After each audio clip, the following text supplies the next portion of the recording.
everyone, and welcome to Strathmore Vibes podcast. We're excited to dive into the story of Strathmore Racing, our university's first ever Formula student team. It's like Formula One, but for university students. This team of passionate young engineers is pushing the boundaries in electric vehicle technology and sustainability, all with a made-in-Kenya approach. So today, we're here to discuss why the team is more than just a race car project. We'll explore how they're using this opportunity to showcase African talents in engineering and support Kenya's move towards e-mobility and inspire the next generation of local innovators. So I'll start by letting each person introduce themselves. So let's go. Hi, my name is Mary Brenda Onsomu. I'm a fourth year electrical engineering student. I'm the team captain in the team and also the battery engineer. Hi, my name is Lemi Tereka. I'm also a fourth year electrical engineering student, and I am in the Strathmore Racing team, and I am also a battery engineer. And my name is Joan Boya. I'm doing BBIT in my fourth year. I'm in the marketing team, and I'll be your coordinator. So let's start with a big picture question. What is Formula Student and how does Strathmore Racing get involved?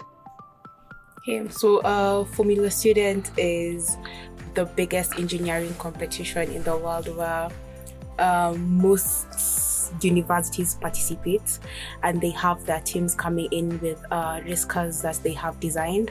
So there are different events happening around the world, but it started in around 1985 by the Society of Automotive Engineers, whereby they wanted to see if the concept being taught in class can be applied to the real world. So currently we have events happening in UK, in Germany and other countries. So basically that's what Formula Student is. Okay, yeah, and how ST Racing become a part of it. This was it's going to be a bit of a long story, but when we went for our attachments, we noticed that as electrical engineers who wanted to go into the electric mobility space, that most of the companies in Kenya are only doing repair and maintenance, and design is being done abroad, and what we're doing is just assembling here in Kenya. So we wanted to find out if there was a way for us, the students, to get to know how to design and to build and fabricate.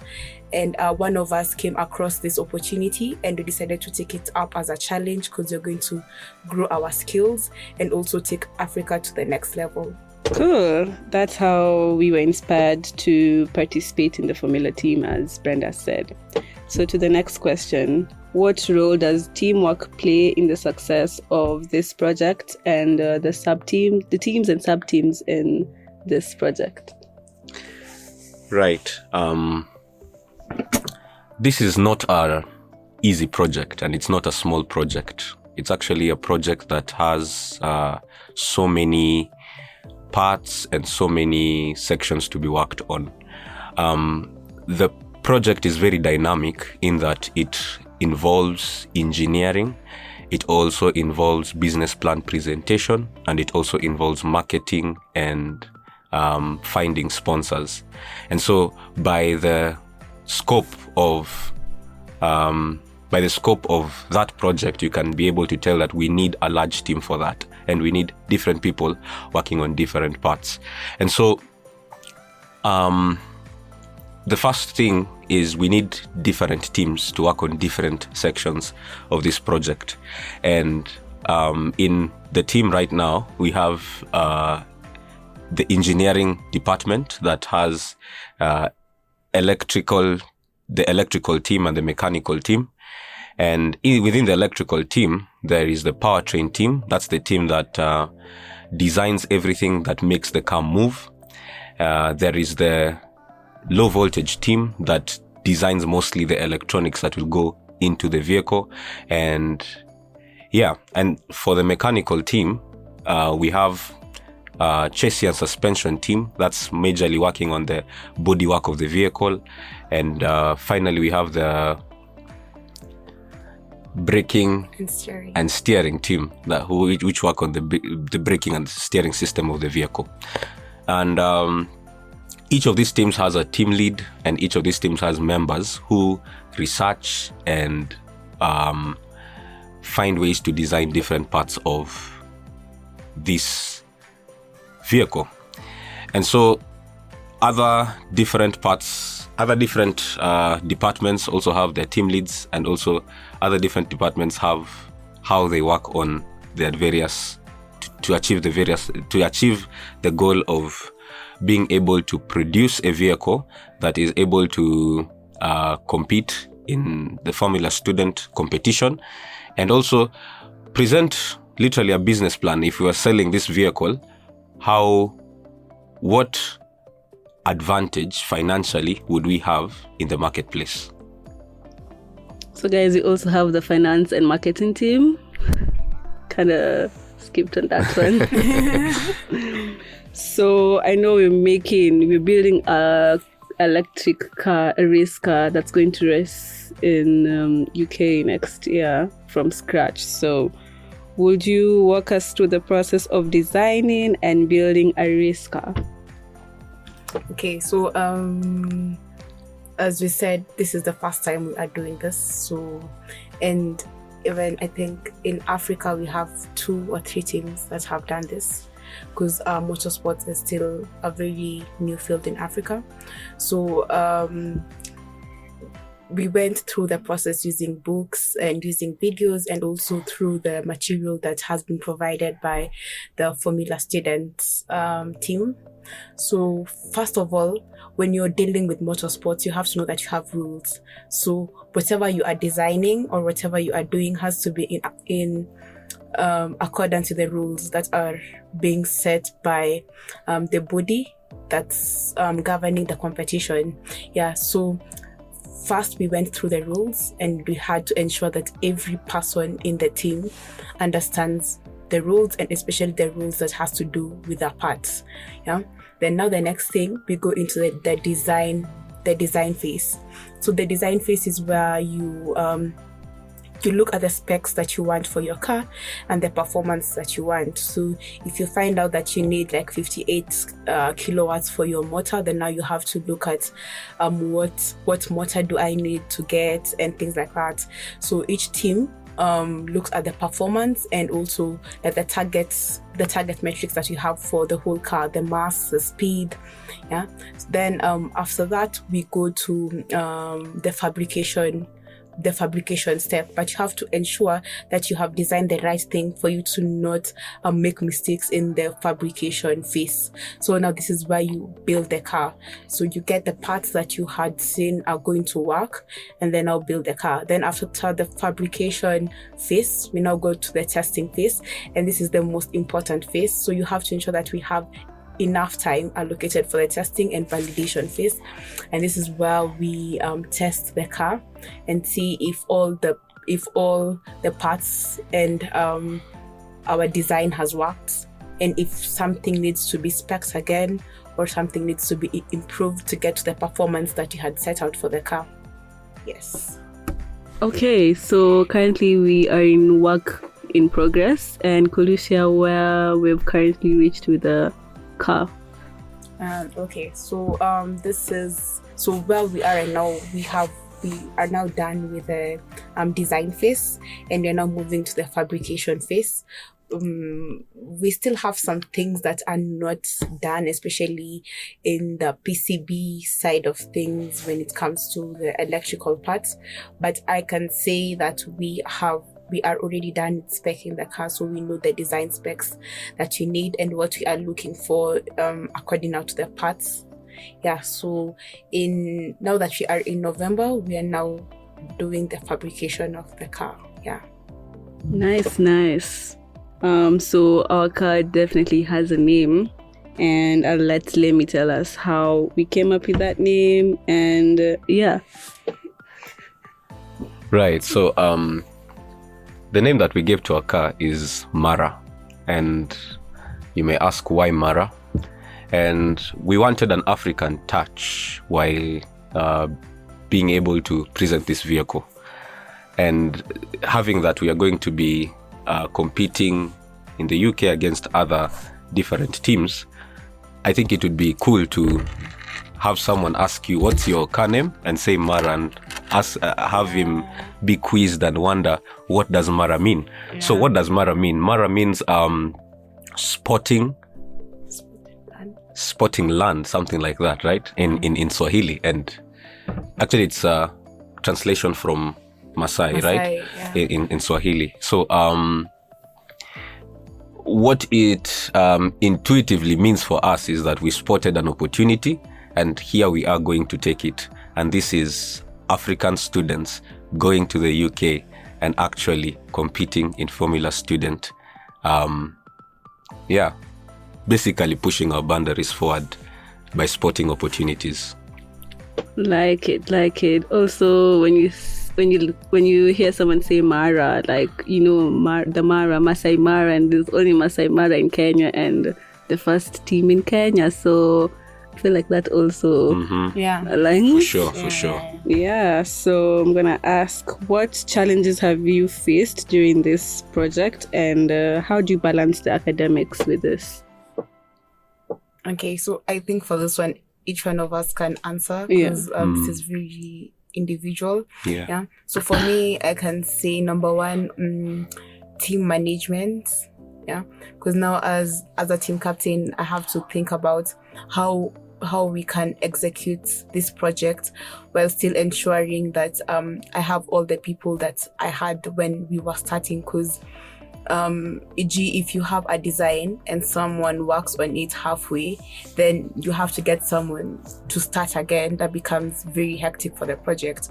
So I've had to grow as a leader, and I've also noticed that the people are the most important aspect of the project. So it's been quite challenging for me to have to manage the people and the project. Then also time management, because we are students, so you have to get time to do your designs on time, because this project is timed. So which means that if I, as a battery designer, I've been told that we need to have our battery specs by next week, it means that I'll have to burn the midnight oil and also get my school work in time, like done in time. So I've had to balance time. I think Lily can say how he... I agree with you mostly on the issue of balancing time. It's a very important aspect, mostly because, first of all, having that, it's like we are being given a job, and you have to learn how to do the job while on the job. And so some of the things that we are having to do have steep learning curves. We have to, I think, learn how to sometimes even operate new software, learn how to even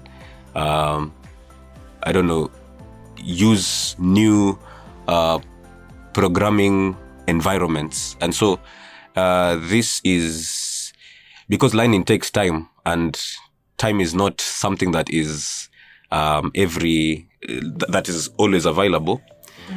It's usually a struggle to manage your time, but at the end of the day, I think for me personally, I have found a good a healthy balance between the two, because knowing that I do not have much time outside of class to go through what I am going through in class, I make sure I maximize every single opportunity I have while in class to be able to listen and do everything that I need to do while I am there.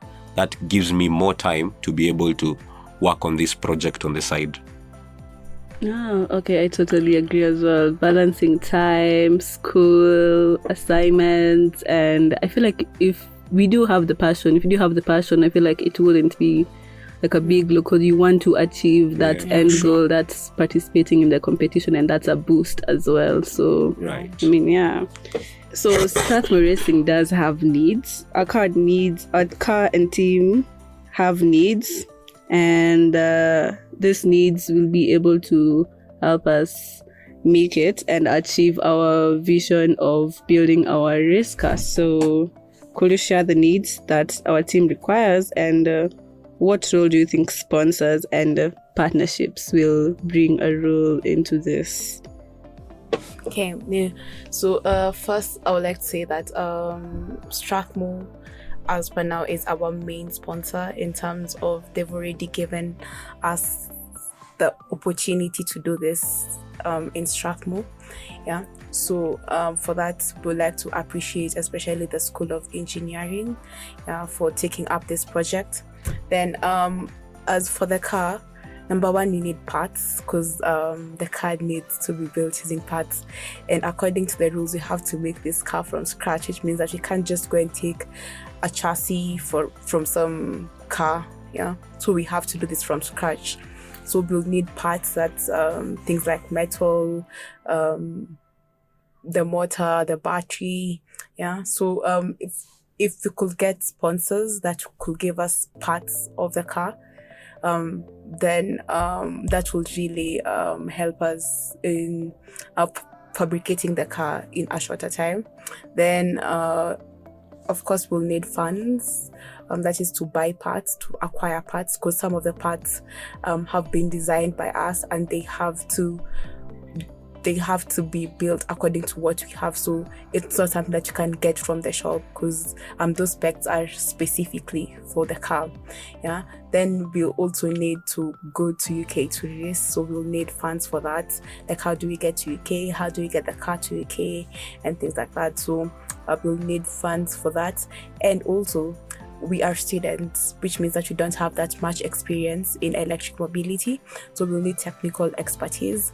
So if we could get sponsors that could come in with technical experts in this field, in electric mobility, like right now we're struggling with the electric drivetrain of the car. Like, how are we going to connect our motor to our wheels in the most efficient way? Yeah. So if we could get experts in the field, yeah, then that will also be something that sponsors could help us with. Yeah. Like sponsors, they get to number one, they get to be marketed, because on our car we'll have the logos of the different sponsors, and the sponsors that give us the most funding. Are going to get like the biggest logo. And when you go to the UK, and there are going to be very many motorsports companies and motorsports enthusiasts that are going to be opportunities for partnerships. Yeah, and then also like technical talents, because the students that are working on this car, by the time they're done, they're going to be better than like most students. Well, the sponsors are going to be able to access talent from the university directly. Because there's a lack of specialized skill and talent in that area, especially. That's why you also need technical advice support, so that they can be able to, like, you see, grab us after we're done. Yeah. They're going to grab us though. But so I think that literally just covers that. So how do you think this project is going to contribute to the local community and to Kenya's future in engineering and technology? Basically, an impact that we think we'll have from this project, because we definitely want to build talent, sustainability and immobility. So just around that. Right. So immobility is not a very old field in Kenya. It is relatively new. It's relatively new. So there is a deficiency even in the amount of people or the amount of expertise that is sourced locally, right? And so, like, through this project, there's more local talent that is able to be added into the industry. So Yeah. I've even remembered like when we were young and you'd just like think about racing cars and things like that, and it looked like a dream that's so far away because motorsports is not that big in Africa or in Kenya. So for us, as we start, we know that we'll be paving way for guys to notice that this is still possible in Africa and in Kenya. You also mentioned that there's lack in talent and skill in the motorsport sector, and because also you can also see like other companies that we know of are getting engineers to work on the electric vehicles from abroad. So you have like companies in Kenya that are still sourcing technical skills from abroad because they say that the engineers graduating from school have not been taught how to deal with electric vehicles. So now this is an opportunity for us to say that, guys, we've already built a car. You can't tell us that you do not have that experience. And just building this thing from scratch already puts it at another. Exactly. Such a quite third world country.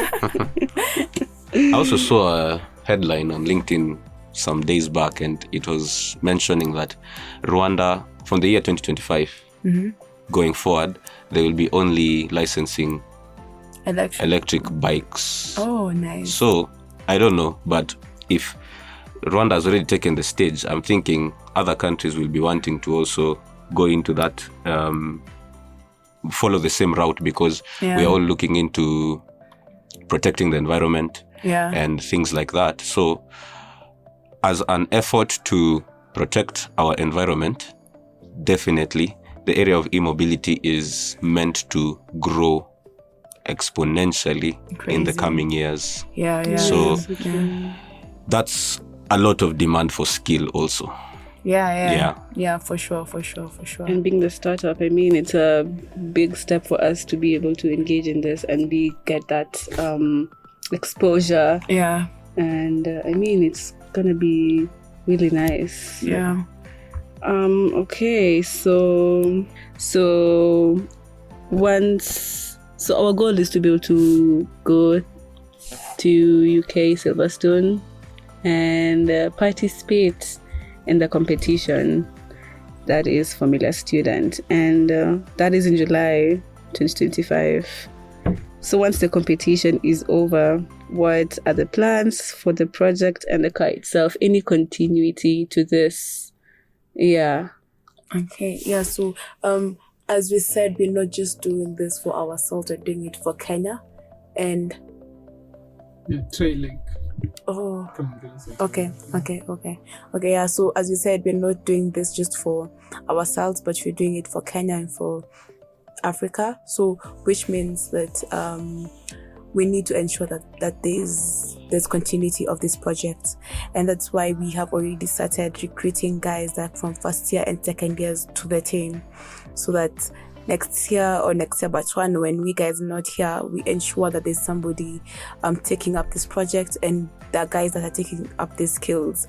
And we just had a conversation with some of our partners, and we are already rolling out a workshop on electric mobility very soon, which will be like a 3-day workshop where students can come and learn on electric mobility, and they can get some hands-on skills like battery spot welding.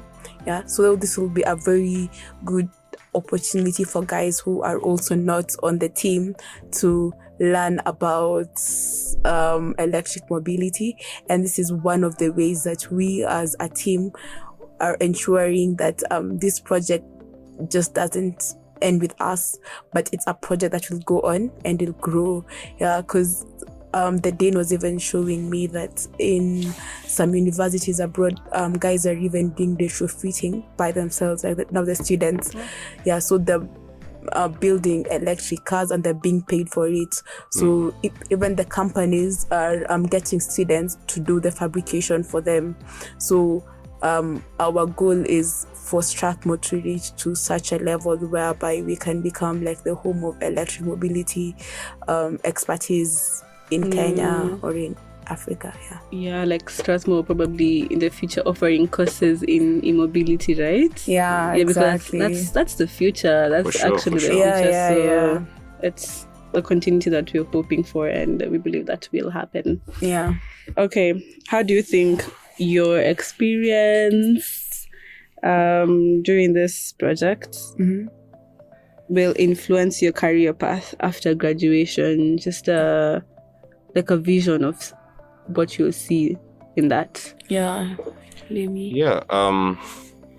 First of all, even I could also mention that in some of these motorsport companies, the big shots, Kina Mercedes, what else? Which other motorsport companies out there? Porsche, all of these motorsports companies. While wanting to intern with such companies, one of the requirements is that you need to have participated or been a part of a Formula student team. Yeah. And looking at that in that way, it's already opening up like an avenue for the students who participate in this to be able to go into the field of motorsports through getting into these companies. So that's one. Okay. For me, I've always wanted to look at batteries. That's because like around, I don't know if it was in 2010, we got solar like for our place now, and the main challenge we had was batteries. And even like my dad used to tell me, hey, we really need to look at this issue with batteries, because we'll spend more money on batteries and the solar has been there like for 10 years, but you've replaced the batteries like almost 7 times. Then we looked, then Tesla came, that whole company, and I was really surprised to see how well they had done with their batteries and how they had improved the efficiency of batteries. So just being in this team has already given me an opportunity to work on batteries. I would say that I can now design a battery system for whether it's a solar project or an electric vehicle project. So number one, I would want to venture still into the battery engineering career. Then I've also wanted to like go into entrepreneurship, but in the electric mobility sector. So just being in this team has already given me the launching pad. Exactly, the launching pad to know like what do I need to deal with when I'm working with electric vehicles. And what about you, Joanne? First of all, I'd say I'm a big environmentalist. I don't know, because so being in this e-mobility project is just like wow, like I just love this, because we really embracing sustainability and to a greener future. So my expectations after graduation definitely would be to, this process,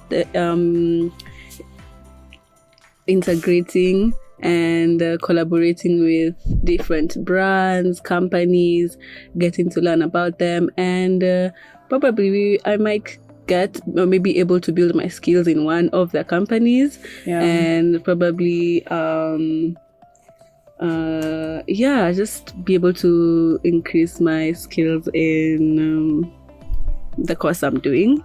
And we go high and we'll see where it goes, but very positive about that. And also being able to get good collaborations for Strathmore with the brands as well, that wouldn't just be for this project only, but for other projects that Strathmore would also like as well. So for the big day that will be racing in Silverstone, what are your expectations? What are the Yeah.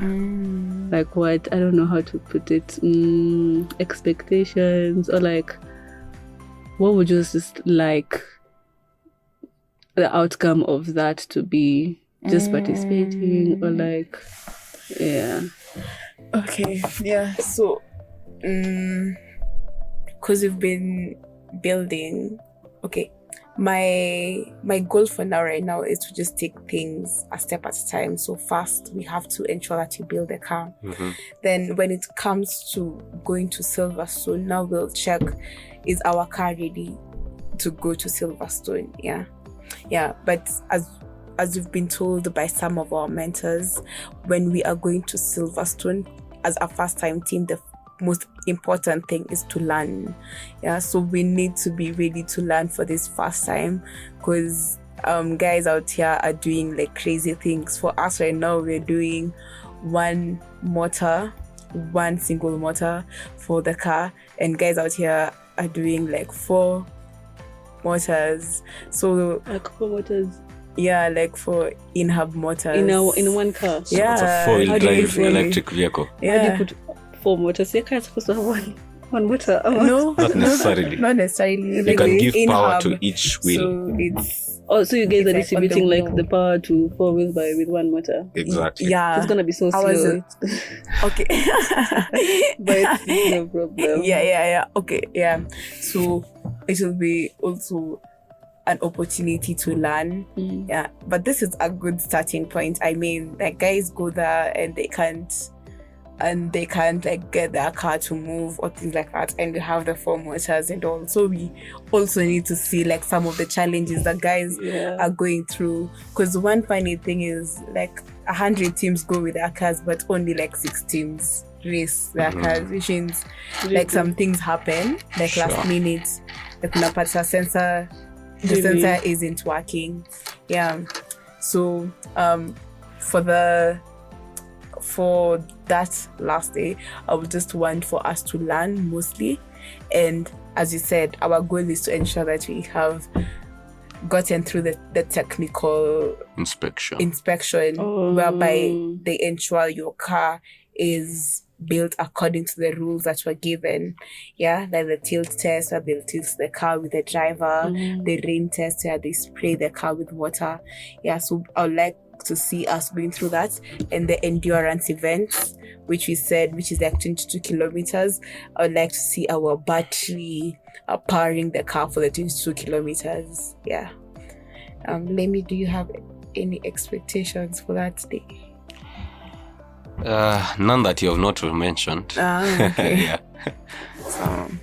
Well, but the goal is just for us to be able to pass that test. The technical and finish the race. endurance event. We will be representing Strathmore on a global level. That's a step up. Yeah. And so thank you, Lemmy and Mary Brenda, for this insightful conversation about Strathmore SU Racing, Strathmore University Racing. Yeah, and as we wrap up, we want to invite everyone listening here to become a part of Strathmore University Racing journey. So you can follow our progress, see behind the scenes updates, and show your social media support on our social media channels. Yeah. So that's you can check us out on Instagram at Strathmore_racing, on Instagram, TikTok, LinkedIn, and every follow, share, and message of encouragement brings us one step to showcasing the Kenyan innovation on the global stage.